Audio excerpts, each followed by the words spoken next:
சிம்ம ராசிக்கு 11ஆம் இடத்தில் குரு அமர்ந்திருக்கிறார். கடந்த 1.5 வருடங்கள் சிம்ம ராசி அன்பர்களுக்கு சிரமங்கள் ஏற்பட்டிருக்கிறது என்றால் அது கேதுவால் ஏற்பட்ட சிரமங்கள். இந்த வருடம் உங்களுடைய ராசிக்கே வருகிறார். உங்களுடைய உடலில் இருக்கின்ற வெப்பத்தன்மையை சீர்குலைப்பதற்காக வர இருக்கிறார். எனவே மிக கவனமாக உங்களுடைய உடலில் இருக்கின்ற அந்த வெப்ப நிலையை சீராக வைத்துக் கொள்வது உங்களுடைய கடமை.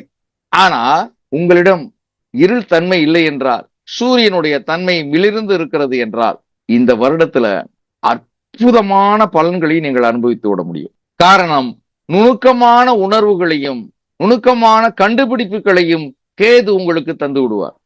அப்படி ஒளித்தன்மை அதிகமாக இருக்கும் பட்சத்துல சிம்மராசி அன்பர்கள் அற்புதமான பலன்களை அனுபவித்து விடுவார். 11ஆம் இடத்தில் குரு இருப்பது தேவைகளுக்கு மிகுதியாக பொருள் சேர்க்க விடாது. ஆனால் தேவைகளை நிவர்த்தி செய்வதற்கு எப்பொழுதும் குரு தயாராக இருக்கிறார் என்பதை தயவு செய்து புரிந்து கொள்ள வேண்டும்.